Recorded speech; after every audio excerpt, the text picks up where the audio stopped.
Well, I've never laughed more than ever with Eric. And every time I see him, it's just, we just pick up, and I just can't help but find him funny. I always said he's like the funniest man alive. So I got,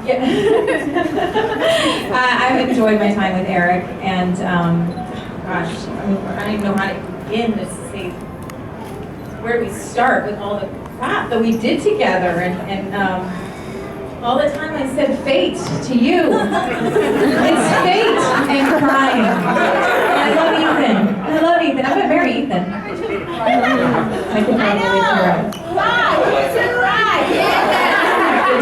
I used to get made fun of because, like, literally on camera, like one eye drop would drop right up on the first and stuff. I don't know. Anyway, tear duct, like actually.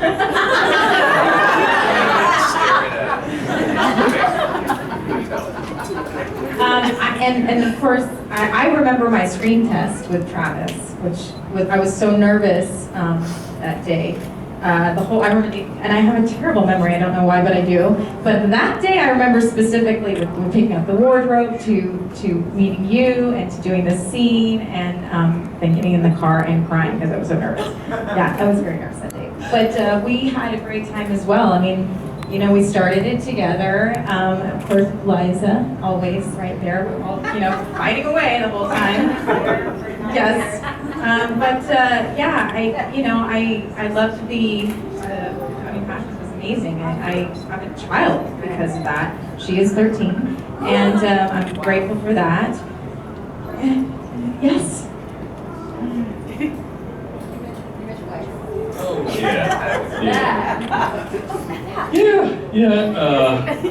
Second Gwen, Natalie Z, I married her.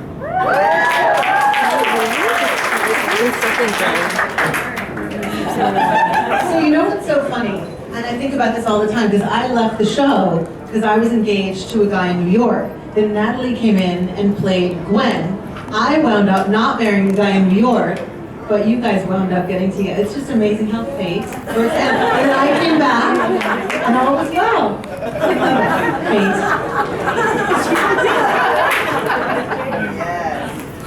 Which disaster? The prom boat. I was thinking about the tsunami. We were in a big water tank for a long time. A long time in the water tank, the tsunami, and we were screaming. We were holding on to a boat, a canoe, a piece of wood, I don't know, but it was so fun, and we did. Like Christy said, we were working such long hours, but it was the best time. And I mean, Eric, funniest man in the world. He used to make up the funniest songs and just tease the stage directors, and we just used to laugh. I'm also a serious actor.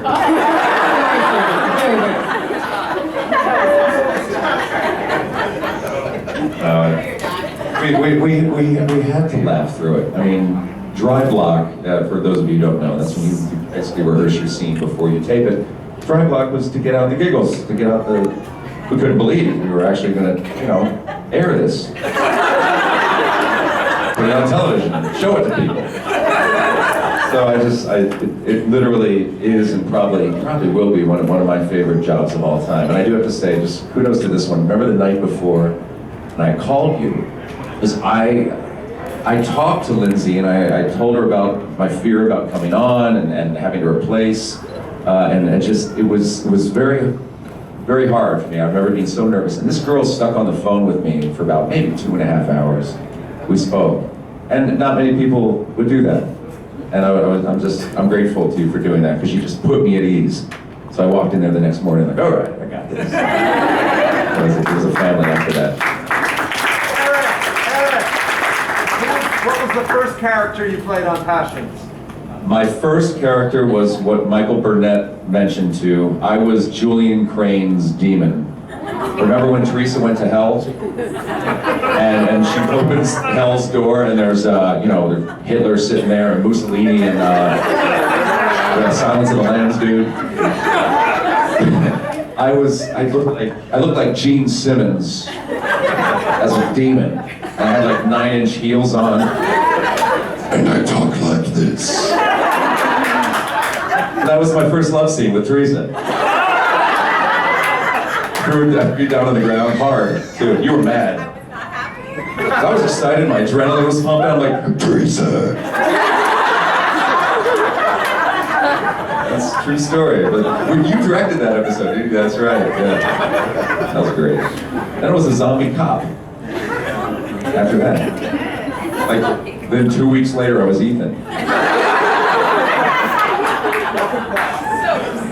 Thank you for keeping your mind open to character adjustments. Just